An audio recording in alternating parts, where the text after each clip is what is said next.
back. I'm Rena. And I'm Rochelle. Hey, and this is Porch Talks with the Thunder Sisters. And we're on the porch, so I guess we got something to talk about. Always something to talk about. So, you might have noticed we've been a little MIA, and that's for a good reason. We've been taking some time off celebrating the fall feast days, which have been a blessing. Such a blessing. Such a blessing of renewal and just getting to be with family and spend that precious time with the Lord. Mm-hmm. So we've been really blessed in celebrating those fall feast days. We took some time to focus on God. And that was the main priority. Just focus on the fall feast and focus on Jesus and bring our families in and bring our families closer to God. That was the main point of all of that. Yep. So. And then in there, after that, we've had a move. So I have moved. Yes. And we've had some doctor's appointments. And dentist appointments, doctor's appointments. And so life happened. Yep. In this. So forgive us, but life happens. And so it's been kind of hard to get back to the porch to talk. Yep. So, but we have got the paperwork. Mm-hmm. And so we kind of wanted to go over that and give a brief just synopsis. Yeah, of what that paperwork entailed. Our paperwork. If you thought that didn't look like 300 pages, you were very correct. You are correct, because it is nowhere near 300 pages. And to tell you the truth, us going through it didn't take as long as what we thought. No, it didn't. We definitely needed to go through it again. We haven't got to yet because we've been so busy. Mm-hmm. But when we actually went through it, it only took us a few hours to go through what we went through. And we found some very interesting things. Interesting off things. I'm going to say that. Most importantly, I think we want you to know that we didn't actually get the paperwork we were expecting to get. We thought we would get some legal documentation. Yes, of the actual consolidation and what that looked like. We didn't get any legal paperwork that showed the merger of the schools and no, mainly what we got was minutes. Mainly we got meeting minutes. Yes. And newspaper clippings. Yes, which we already had. Articles and stuff like that. Yeah. So in total we got 121 pages. Yep. And 24 of the 121 pages were duplicates. So, in reality, we actually got 97 pages. Which, at 10 cents a copy, equals out to $9.70. Yes. So, that means that they owe us some money. Our $350, out of $350, we can give them 10 for the paperwork, right? That's 10. You take off 10, so there's $340. Well, they said, and then of course the time allotted to get it all together and go through all of it. So there's that, which would be cut in half, or really more than that. Well, they said about 350 pages. Yeah. Well, about 350 pages, and we looked it up. No, we looked it up.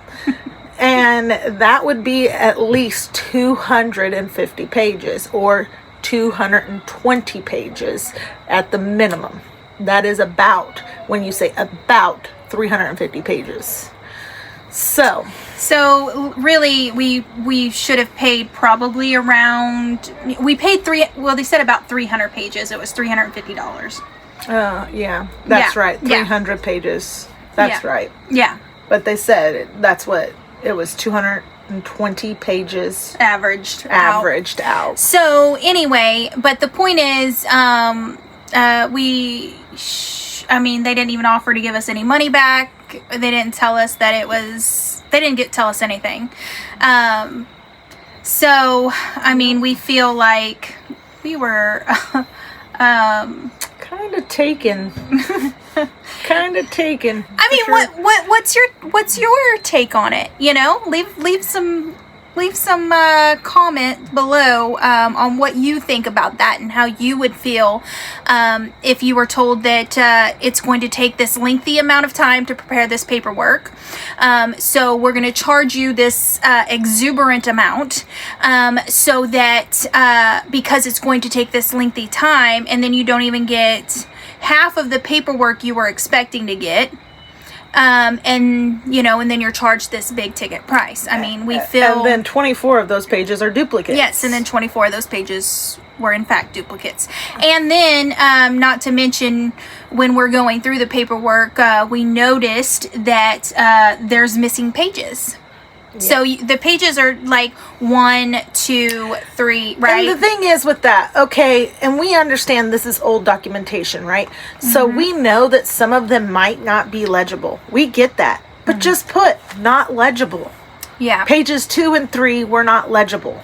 We're paying that much money for them to meticulously, quote unquote, go through these paperworks painstakingly, right? Because this is what the amount cost. Yeah. So you can't leave a note that says, "Hey, this isn't legible," or obviously we can see that, but because we did get copies that you can't even read. Yeah, so, there was few in there that wasn't legible really to read, but the fact of the matter was it the machine and we just didn't get an extra copy, or was it actually the paperwork? We don't know. We do want to say there was nothing in there really about how the board was supposed to be set up, and that was one of the main things that we asked for. So there was nothing about that. Mm-hmm. So, and then, we had several different missing pages. And then, what we assume is missing pages, or because of, at the end of a meeting, it would say meeting adjourned, right? Because if anybody has ever been to a meeting and you're taking meeting minutes, you always have to vote to end the meeting. In most cases. And so, none of these, there was some of the paperwork in the meetings that some of them didn't say meeting adjourned or meeting ended or meeting closed. Some said that very clearly, meeting adjourned, meeting closed. Mm-hmm. But there was some that did not say that. Yeah, so then that begs the question, are we missing those minutes? We don't know. But for instance, we had page 1... but then there was no 2 and 3, and it skipped to page 4.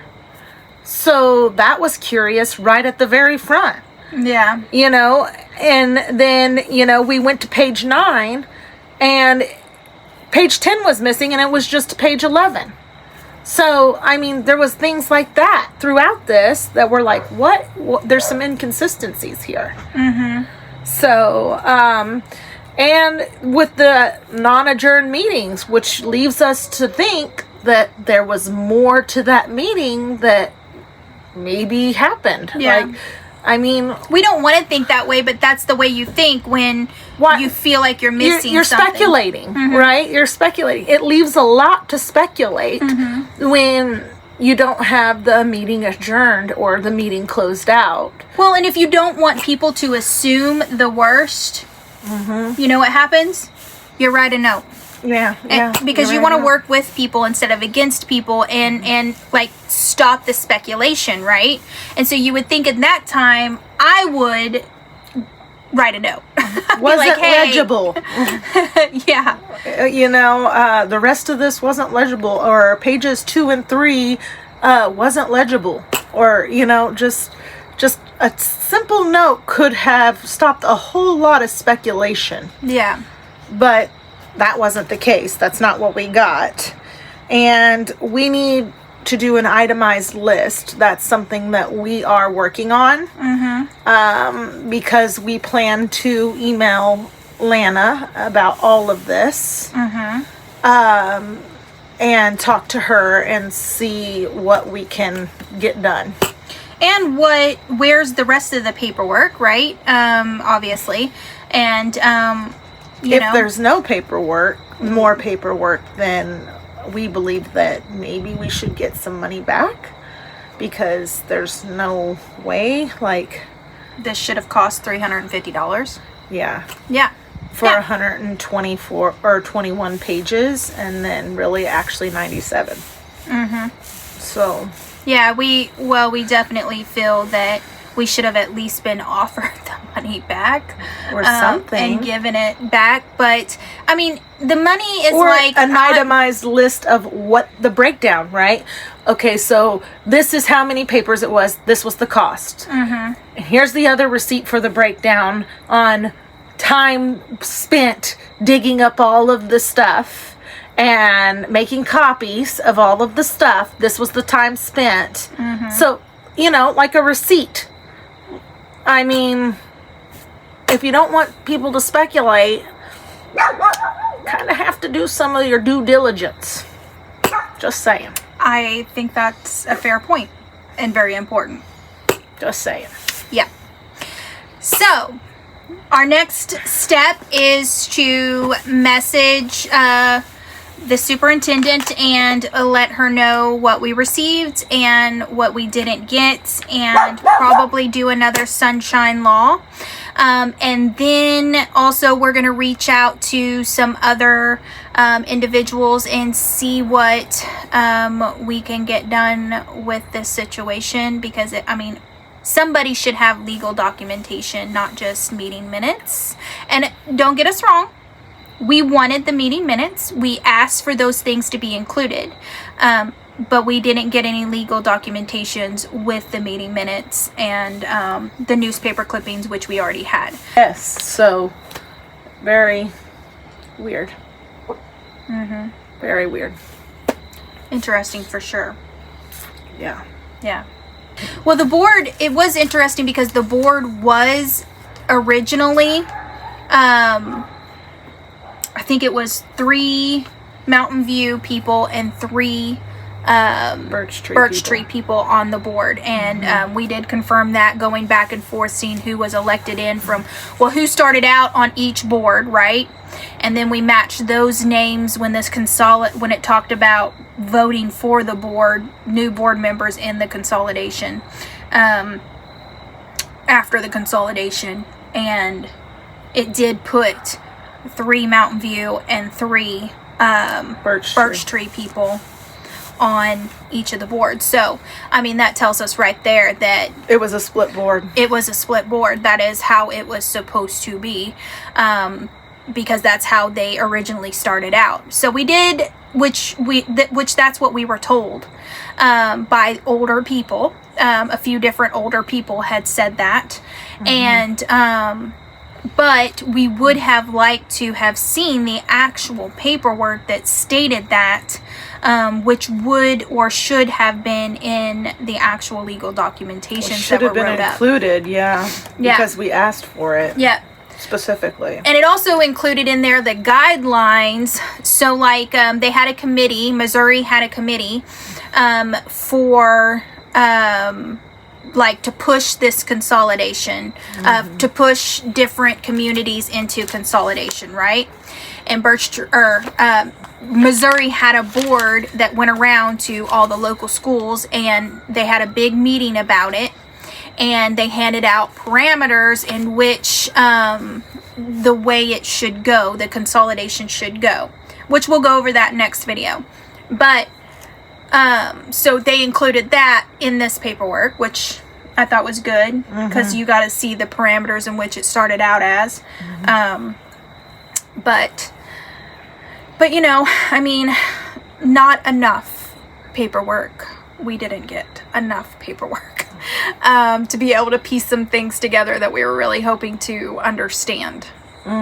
So, yeah, I definitely did not put all of our anxiety to rest over the situation because it left too much to speculate about. Yeah. So. Which, like, it's interesting because, like, some of the things we already knew, according to older people that we had talked to.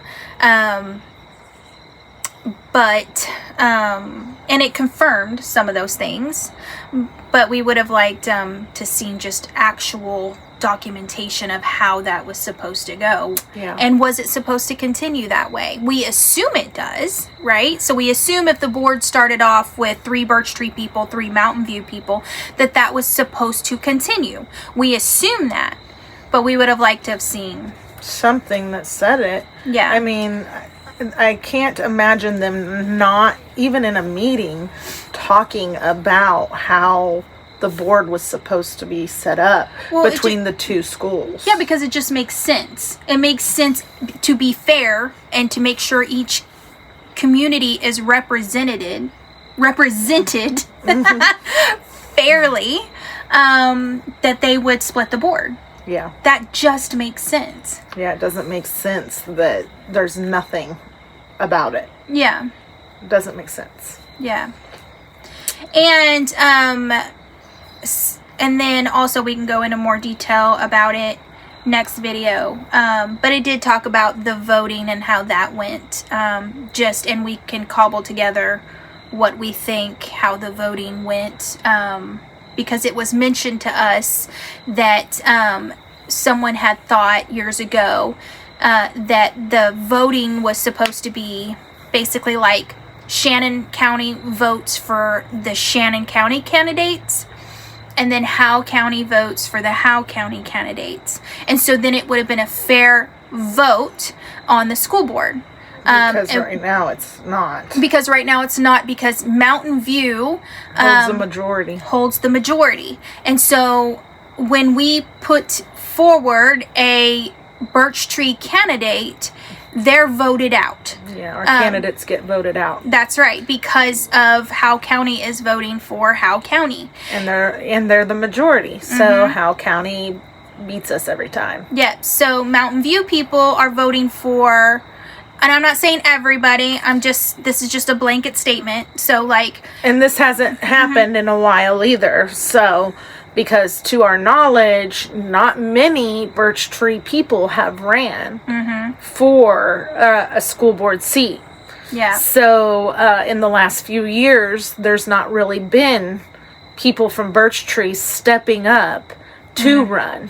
And I'll tell you why that is from the perspective of the people we have talked to, particularly one gentleman that did run and got voted out because, and this is the way people think in Birch Tree. I'm not saying everybody. Again, this is just a blanket statement. But from the people we have talked to, they feel like, why run? Because they're going to get voted out. Because we're going to lose anyway, so why run? Because why does it matter? If Mountain View has the rights to vote all the time for the Birch Tree candidates as well, Mountain View is clearly going to go for for Mountain View. Because right, that's who's in your community. It's who's that's in who your you community. know. That's who you know, right? So like, just for example, everybody, like even Birch Tree people know who Michael Orchard is. He's a vet. He's well respected in our community, and he's well respected in Mountain View. And so, people are going to vote for him because they know who he is. And so there's a few other guys that are on the school board that Birch Tree people don't really know them. And so, of course, we don't know whether to vote for them or not because we don't know them. But the people that we do know, we vote for, right? And that's the same like in Mountain View as well. Like those people that are not as well known in Birch Tree, Mountain View people know them well. And so of course they're going to vote for them. And so the point we're trying to make here is we're not trying to down Mountain View for voting for Mountain View people. That's not what we're saying, because we get it. But the fact of the matter is Birch Tree people are outvoted. That has happened. It just doesn't seem like a fair it doesn't situation. seem like a fair election. Yeah. Right? That and it has discouraged people from Birch Tree from stepping up and trying to get on our school board. Yeah. We do have some people, we have been told by a few people that they're really considering running. And so if they do, you will hear here, we will make a video promoting those people. That way you guys know who they are. And that way everyone knows. For the next school election. Yeah. Yeah. Everyone knows that person and what they're doing and what they're for. Because that's important. Like, why are we not trying to present ourselves even in the school board? Like, why are you here? What are you wanting to do? Why did you want to be on the school board? Yeah. And you know, most election campaigns, they campaign or at least spread the word about themselves trying to be on a spot. Which our superintendent did put something on the page about this year. That was something we brought up last year. And Miss Irma really brought that up and and made a great point that I don't know any of these school board people. I know a few of them, obviously, but I don't know why they want to be on our school board. Exactly. And so, yeah, I mean, they did do that this year, which we talked about and which we loved that they did that. You know, so, I mean... But while they're trying to be revoted in, or while new people or candidates are trying to step up to be a school board member, we would like to see at least a brief synopsis of why you want to be on the school board and who you are, and, you know, just something to give us a little meat. Yeah. Well, you know, I mean, I still love the idea of doing like a town hall and getting to meet the candidates and the people running for our school. We've taken out the personability in everything. We've really taken out the personability in schools, and we've segregated ourselves from our children and the people in our community and our school board members and our teachers. And so we don't really have that human connection that we need to be able to make an informed decision. And so I still love the idea of doing a town hall. I think that was a great idea that Miss Irma brought up and several others brought up. And so we're still hopeful for that. And I'm afraid that if nobody starts speaking up, further segregations will happen. I mean, right now, we have very little interaction with our schools or in our school. But if people don't start talking and stepping up, it's going to be to where we're completely not allowed to go in the school as parents. I mean, that's already happening in other schools. And you can see how the school... shooting epidemic has taken root and really caused fear and further segregated us from our children. And so because that has happened and we've had some scares in our schools, you know, they use that as I hate to use the word excuse because it is a valid concerns. But they use that to further the agenda of keeping us out of the schools. And if we're not in the schools, we don't actually know what's going on, parents. We don't actually know what our children's classrooms look like. Well, I mean, it's just like here in Birch Tree, this new pickup line. A lot of parents are upset about that and still are not very happy about this, because they feel like the personability that they got to pick up their children is gone. Like not being able to go up and pick up your children to the door like we've always done. I mean, it's outside the double doors anyway, we're still not allowed to go in there. But again, it's a further segregation, and everyone felt it. And I understand they probably did it for more efficiency. They wanted the pickup line to be more efficient, more like Mountain View. But Birch Tree was upset about that. Yeah, you're losing that small town feel, that small town connection, which is why you go to a small town, so you can have these. I think about this. You think about these Hallmark movies, right? Why does everybody love a Hallmark movie? Yeah, because they're personable. Because you have that connection, that feeling of that closeness, of that hometown feel. Well, that goes back to when they were talking about the class party thing. We had several people on there talking about how their mother came to field day and would bring coolers full of sodas and snacks for everybody, and it was a big thing to have our moms and dads there in their lawn chairs rooting us on at field day, collecting the ribbons, and to have your parents' support and to know that they're there supporting you. And it's been slowly taken away. And so, that was on Facebook. There was a whole post about how they've slowly taken away like class parties and parent involvement in the school.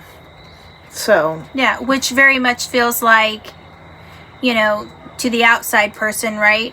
I don't know what exactly the school's trying to portray, but how they feel about it. But to the parents, it feels like you don't want us in there. It feels like a segregation. And it feels like, why don't you want us in there, right? So this goes back to the original thing of you create a atmosphere of, what would you say? Like you create the atmosphere of distrust, yes, and speculation, because you don't want us in there. And we don't get to talk to our teachers like we used to be able to talk to our teachers, and so you don't get that personability and connection with your teachers anymore. No. I remember my mom walking in and talking to all of our class teachers. Like, she would walk in and talk to them. They would tell her how we're doing, what we needed to work on, things that she needed to do at home. It was very personable, and because of that, I still remember my kindergarten teacher very, very well, because my mom and her had such a good relationship, and she instilled some very core values into me because of that. So, like, I remember her wholeheartedly, and we're missing that now. Even my kids, when my kids were in school, in Birch Tree and in other schools, like, I gotta go in there and talk to my kids as teachers, all the time. I mean, we had parent-teacher conference. That was about the only time we got to, or open house. Yeah, or open house, yeah. And that was it. That was the only time, with my kids being in school, that we really got to talk to them. Otherwise, it was outside the double doors when I would get to talk to them. Yeah, so definitely missing that personal connection. So, we're not saying that everything is bad, because we understand, it's a sometimes you just want to get in and get out of the school, right? You're in a hurry, you're doing things, you got to get home, you've got to go to a game. We understand those things. But sometimes you got to slow down and know the people that are right in front of you, and know your school, your teachers, and definitely know your teachers. Your kids are with them for 8 hours a day. Your school is with them. Your kids are with them 10 months out of 12. Yeah. So for 8 hours a day. So, I mean, they really have a lot of influence. Even if another teacher, after it changes, every single teacher has a lot of influence and impact in your child's life and their behavior and the way that they are. They shape our kids. And, you know, and there's a lot of good teachers. There's a lot of good teachers out there.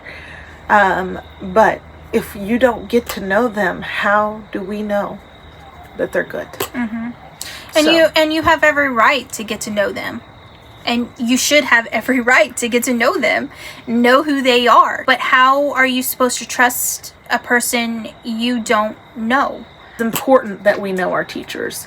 It is important that we know our staff. It is important that we are more personable with our schools and with each other.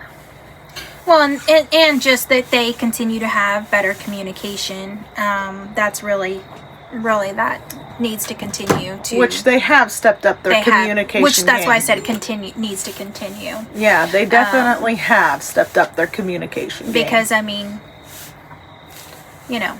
But, you know, here we are in this instant. Where we were not given very good communication. Yeah, we were not given any really communication and no receipt about this. And so we're just like, okay, now what's the next step after this? So where do we go? And that's trying to make an itemized list and trying to send it to our superintendent and trying to see, probably our school board, see if anything can be done. And then if that doesn't work, we'll be doing something different. Well, I guess we'll need to talk to the school board, or not school board, to the our elected officials. Yeah, and the Board of Education. Again, you know. I think we'd probably get more done with our elected officials. Yeah. But I digress. But that might be a step we have to take if we can't get the actual documentation we need. So anyway, there's your update. A little long-winded, but it wasn't supposed to be. We got the paperwork. It never is, and then we end up talking, and it just goes from there. Yep. So, but anyways, we're gonna get off here, and we'll try to update you as things go. We don't have any plan right now. We're gonna just wing it and see when we can make another update. So we're hoping thank you guys. Soon. It definitely won't be this long again. Yeah. So we're going to get that list sent out, get the emails sent, and see what we can get done about this. And we'll definitely be updating you when we know.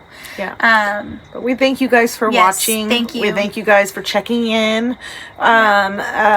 As always, your support is everything to us, because that's why we're doing this, to bring information to you guys, because what's public knowledge should be public knowledge. That's right. So, anyway, all right, we will see you next time. That's right. Bye. Guys. Well, I'm adding to the end of this video because I think it's important to say this. We always want and say that public knowledge should be public knowledge. Therefore, the public paid for these documents, even though they weren't exactly the documents that we expected to receive, we still paid for them. And so we want that knowledge to be public knowledge.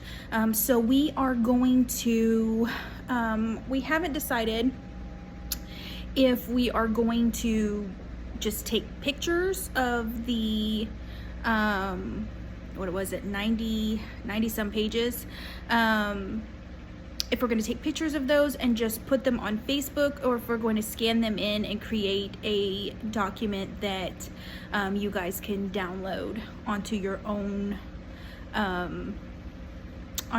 phones or computers. So I mean, either way, all the pictures you can screenshot and download them into your phone. So, I mean, either way, you're getting the information. You're getting the documents that we have. So, we are going to do that very soon. We are very busy people, as you know. I mean, we had to make the video at night. It was like 8 o'clock at night when we made that, just so that we could get together and get it in. It is important that public knowledge be public knowledge. You guys paid for that information, so we are going to get that information to you. And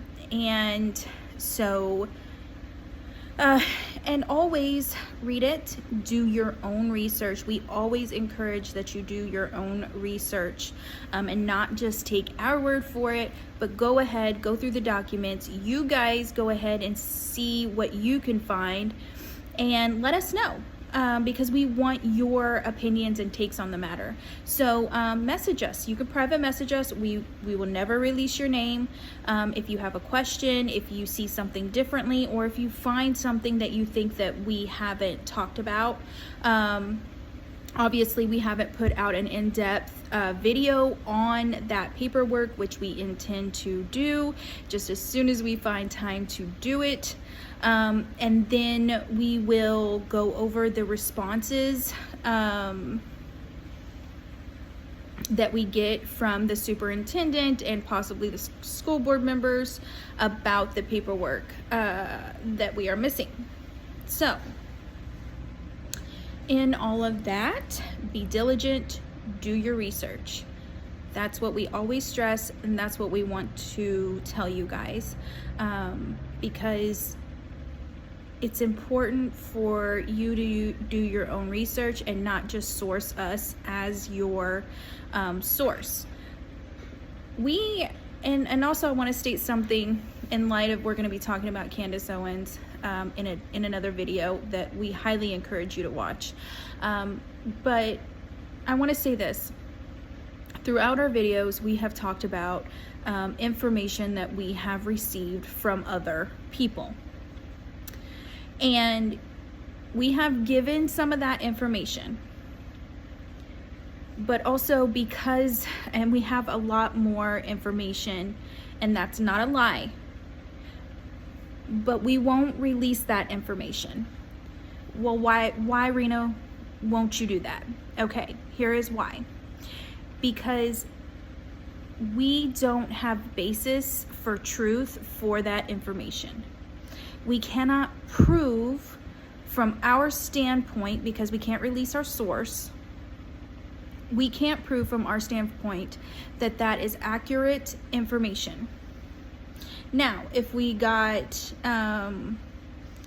let me just use this as an example. It's been brought to our attention by more than one person that in the contract between, like when you sign a contract with Mountain View Birch Tree, it doesn't matter who you are, you know, like what position you're going to have in the company, right? The Mountain View Birch Tree School District. It states in that contract that, supposedly, right? It states in that contract that they are allowed to send you wherever. So like say, say they had you as a teacher in Mountain View, and they are going to choose, because they need a teacher in Birch Tree, to take you from Mountain View and move you to Birch Tree.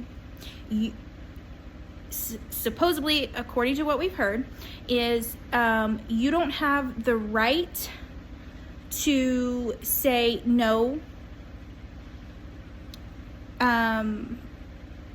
don't do that.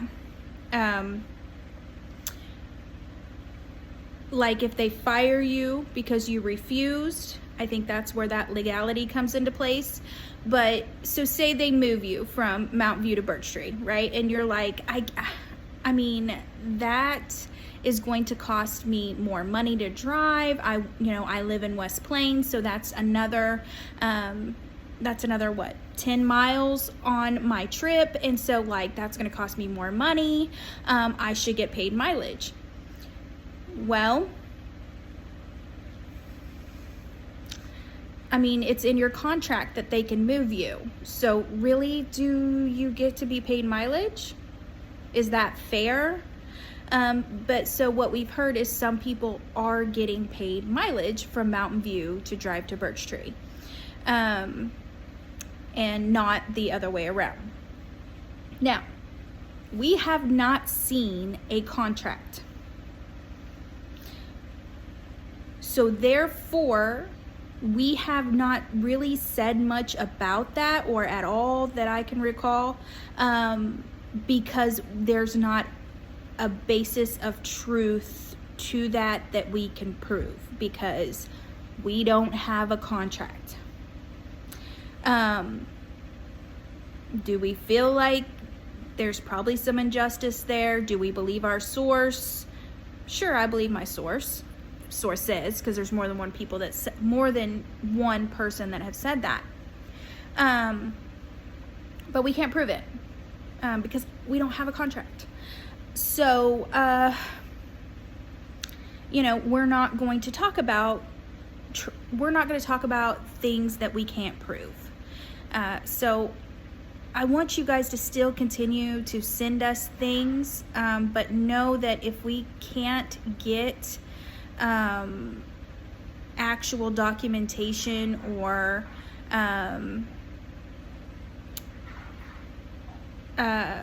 proof that this is happening, or whatever you're telling us is valid, we can't release it, because we don't have hardcore facts, and we need hardcore facts to be able to release it to the public, because we don't want to appear gossipy. We hold the Bible in high regard, high standards, and we never want to speak things falsely, and we don't want to be gossipy. And as much as we would love to support our people that are reaching out to us, that are hurting, that have went through a lot of stuff inside the school system, we can't release things without facts, without documentation, because we want you to be able to do your own research on it. And if you can't if you don't have anything, and the only basis of the things is the things that we are saying, who's just, people can call us, say, well, they're not credible because they're not proving with paperwork the things that they're saying. And I don't ever want to be viewed as not credible, and I don't want to ever be viewed as untrustworthy. Just like talking about the Candace Owen things, like some of the things that she says, she's went back and contradicted herself, and and I don't want to be viewed that way. Rochelle doesn't want to be viewed that way. The people that we are trusted, have trusted us with information, they sure don't want to feel like that trust was misplaced. So with all of that being said, like I said, please continue to send us things. Please continue to do your own research, because it's important. And if we have enough, if we can find enough facts and paperwork and meat to that thing, then we're going to share it. But if we can't, then we can't share it. Okay? We receive a lot of stuff on word of mouth. And of course we will give you examples of things, and we will always try to tell you, hey, this is by word of mouth. So you could take it for what you take it for. Okay? So just like in the video, we were talking about the general consensus of how birch tree people feel when talking about the board, and the board being lopsided with mostly majority Mountain View citizens versus birch tree citizens. And then the one guy that is on the board for birch tree, yes, has a birch tree address, but is primarily in Eminence, has businesses in Eminence, has his roots in Eminence. So really, is he a birch tree person? Really, is he for birch tree? Is he advocating for birch tree? These are the questions you have to ask. So with all of that being said, of course, we will give a general feel of the people that we have talked to about how they feel about the board, right? And how they feel about it being lopsided. We will give that, but we will always state, hey, these are people's opinions. We always say something to that effect because we want you to understand, like, we don't have any like hardcore facts, but hardcore paperwork facts, right, on this. But this is what people's consensus are. And you are always welcome to go talk to any birch tree person, ask them questions, and hopefully they'll answer them and be honest with you about their thoughts and opinions on it. That's all we can ask you to do, because that's all we did. We just talked to people. So you're welcome to do that as well and glean your own understanding from that. So anyway, ending again with do your own research. To be a good investigator is to actually go and investigate things and do your own research on them, which means that you're having to read a lot of things. You're having to study a lot of things. You're having to talk to people. So do that. Do that. All right. As always, public knowledge should be public knowledge, and that will be coming out soon.